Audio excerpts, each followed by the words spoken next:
Hello friends, कैसे आप सब लोग। And thanks for watching my channel. तो एक और हफ्ता ख़त्म हो चुका है। बहुत ही इंटरेस्टिंग हफ्ता था ये, और ये मैंने पिछले बार ही बताया था ये चीज़ कि क्या हो सकता है क्या नहीं हो सकता है। और आपने देखा कि जो निफ्टी, बैंक निफ्टी या ओवरऑल मार्केट का परफॉर्मेंस था वो कितना एक समय पर भयावह हो गया था कि सबके हाथ पैर फूल गए थे। लेकिन यही मौका होता है, एक्सपीरियंस और जो सेंटिमेंट है उसमें यही फ़र्क होता है कि एक्सपीरियंस जो है और जो अपने नर्व्स पे कंट्रोल रख सकता है वो सेंटिमेंट के बियॉन्ड देखता है। ठीक है।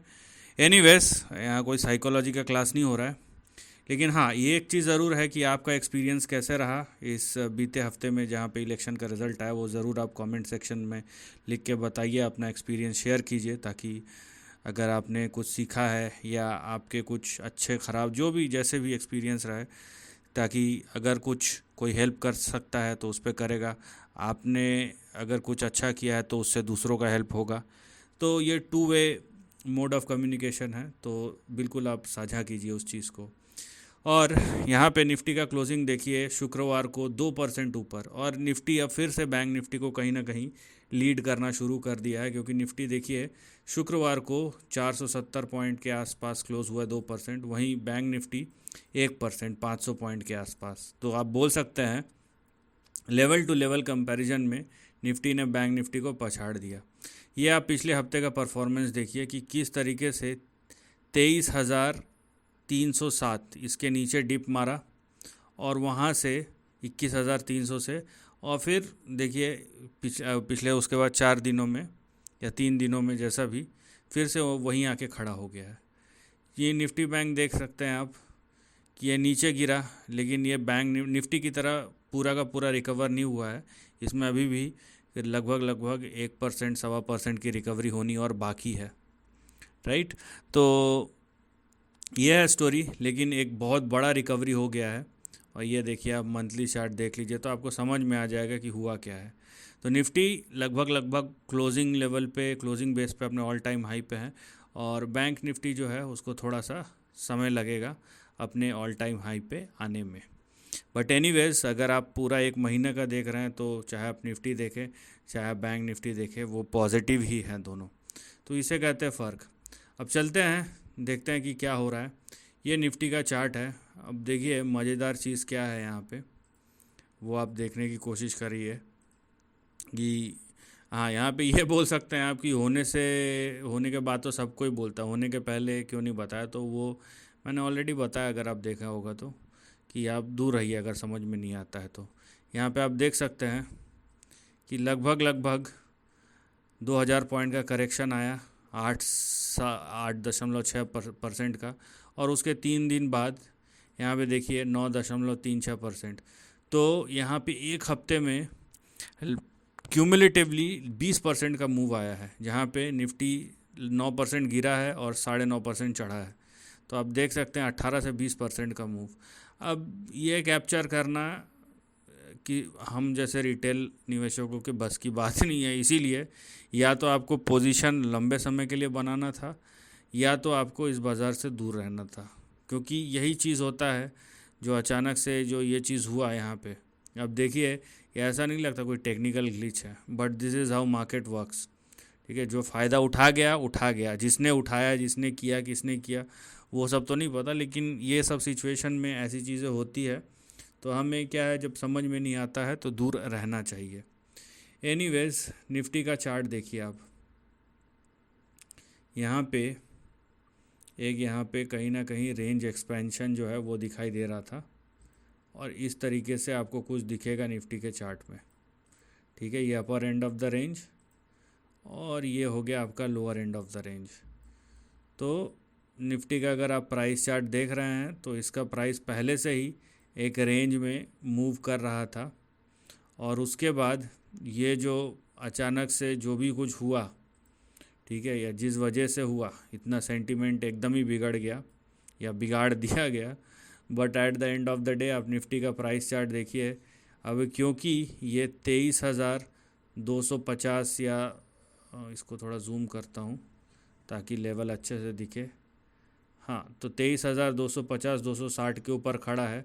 बेसिकली ये कहीं ना कहीं ये जो रेंज है जो पिछले 4-5 महीने से चला आ रहा था उसको अब तोड़ने वाला है या तोड़ चुका है, क्योंकि ये एक रेंज ब्रेकआउट है जो हुआ है ना। बात यह है कि सस्टेनेबिलिटी यहाँ पे ज़रूरी है, क्योंकि ये कहीं ना कहीं ये इतनी तेज़ी से प्राइस रिकवरी हुआ है और आप इस चीज़ को करेक्शन समझ सकते हैं, क्योंकि निफ्टी ने भले ही शॉर्टर टाइम में दिया है लेकिन निफ्टी ने लगभग लगभग 8-9% का करेक्शन दे दिया है और ये इवेंट में ही हो सकता था जो कि हो गया है। बस आपको ज़रूरत है ये समझने की कि क्या निफ्टी जो है वो सस्टेन करता है कि नहीं 23,250 के ऊपर।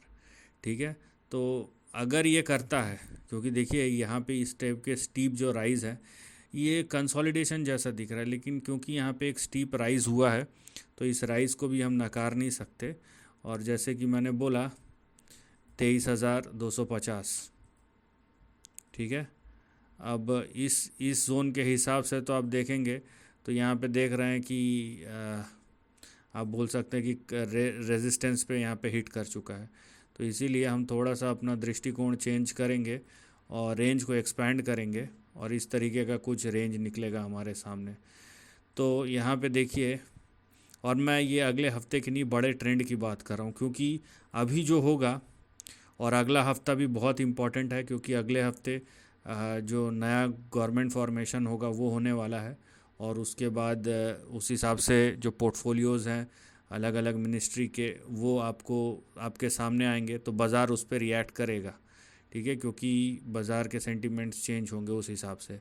लेकिन जो बड़ा डायरेक्शन अभी तय हो गया है, अगर निफ्टी 23,250 के ऊपर सस्टेन करता है तो यहाँ पे जो रेंज अब खुलने वाला है वो सीधा आपको 29,000 से 32,000 के बीच में ले जाएगा।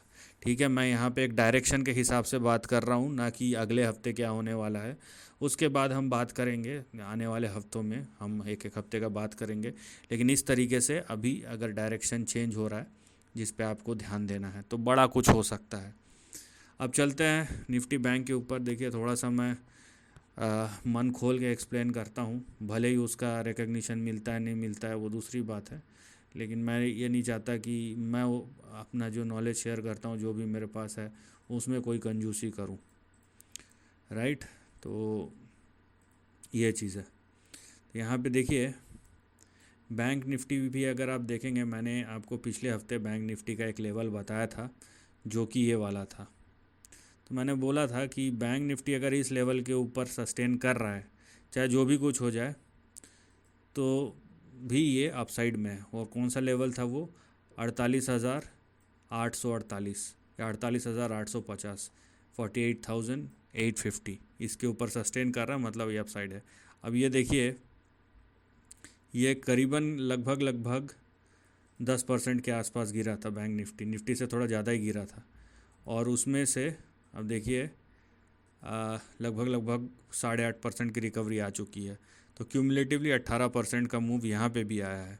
और जैसे कि हमने निफ्टी में देखा वैसे ही बैंक निफ्टी अगर आप देख रहे हैं तो अगर 48,848 के ऊपर बैंक निफ्टी ट्रेड कर रहा है, मतलब ये भी अप ट्रेंड में है। अब क्योंकि ये फ्रेश लो बनाया है यहाँ पे, तो हम इसी को अभी फ़िलहाल कंजर्वेटिवली इसी को हम नीचे का सपोर्ट लेवल मान के चलेंगे। वैसे इसको नहीं मानना चाहिए बेसिकली, क्योंकि ये एक एब्रप्ट मूव है। तो मैं इसको थोड़ा सा चेंज कर लेता हूँ, मैं इसको ले लेता हूँ प्रीवियस मूव्स को। तो यहाँ पे जो आपको बैंक निफ्टी का सपोर्ट लाइन दिखेगा वो कुछ इस प्रकार से दिखेगा, और वहीं देखिए ये आपका अपर एंड ऑफ द रेंज। तो यहाँ पे मैं, क्योंकि इस आपको अब दिखेगा कि जो बड़ा रेंज है वो कहीं ना कहीं खुलते हुए नज़र आ रहा है। तो जो बड़ा रेंज है वो आपको ये बता रहा है कि अगर ये 48,850 के ऊपर टिक रहा है तो यहाँ पे जो स्विंग अभी ओपन अप हो चुका है वो 59,000 से 62,000 के बीच में हो चुका है। तो यहाँ पे अभी देखिए जो प्राइस है ना उसके बिहेवियर पे डायरेक्शन जो है उसको हम फोरकास्ट कर सकते हैं, लेकिन वो ऐसा होगा ही या नहीं होगा वो तो हमें समय समय पे रिव्यू करना पड़ेगा, और वही चीज़ हम हर हफ्ते करते हैं। तो यहाँ पे चाहे निफ्टी हो या बैंक निफ्टी, जिस तरीके से बाज़ार ने मोमेंटम दिखाया और जिस तरीके से बाज़ार में एक रश वापस आया है, ये बहुत पॉजिटिव है।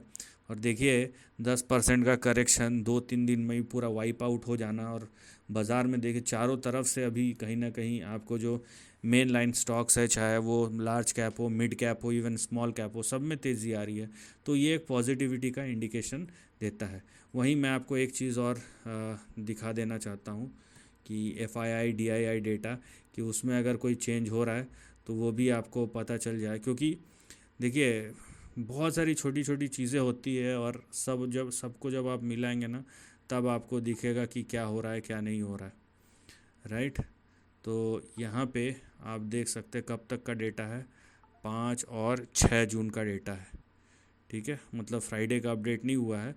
तो यहाँ पे आप देख सकते हैं FIIs का कि डेली के हिसाब से यहाँ पे दो दो यहाँ पे दिन है कि 31 तारीख को और एक 3 तारीख को, मतलब इलेक्शन रिजल्ट से एक दिन पहले लगभग यहाँ पे 7,500 करोड़ का बाइंग आया था। उसके बाद सेलिंग हो गया। वहीं DII अगर आप देखेंगे तो उसी दिन खाली एक 3,000 करोड़ का सेलिंग हुआ था, लेकिन लगभग बाई ही है। तो यहाँ पे DII का आप देख रहे हैं, यहाँ पे जो FII की सेलिंग है 42,000 करोड़, 35,000 करोड़, 18,000 करोड़, ये मंथली मैं बोल रहा हूँ पिछले 3 महीने का। उसी के सामने आप देखिए 44,000 करोड़, 55,000 करोड़, 6,000 करोड़। तो कम्प्लीटली ओवर शैडो कर दिया है। अगर आप इसको कैलकुलेट करेंगे तो DII बाइंग ने FII सेलिंग को मंथ ऑन मंथ, यहाँ पे देखिए 35,000 करोड़ का सेलिंग है अप्रैल में, 44,000 करोड़ का बाइंग है वहीं पे DII का। मई में आप देखेंगे 42,000 करोड़ का सेलिंग है, और DII का देखिए 55,000 करोड़ का बाइंग है मई महीने में। वहीं आप देखेंगे कि जून महीने में 18,000 करोड़ का सेलिंग है, उसके हिसाब से अभी ये 6,000 करोड़ का बाइंग आया है। ये फ्राइडे का भी इंक्लूडेड नहीं है इसमें, ये भी जब ऐड हो जाएगा तो इसमें आपको और भी दिखेगा आने वाला है जो, ठीक है। तो ये चीज़ें हैं जो आपको समझनी है कि FII भी अभी कहीं ना कहीं एक गवर्नमेंट के बाद वो तो अभी आया ही नहीं है रश। तो इसीलिए जो मैं इतने बड़े ट्रेंड की बात कर रहा हूँ, मैं इस वजह से बात कर रहा हूँ। उसके पीछे रीज़न्स है, एक नहीं बहुत सारे रीज़न्स हैं, कुछ मैंने आपको अभी एक्सप्लेन किए, राइट।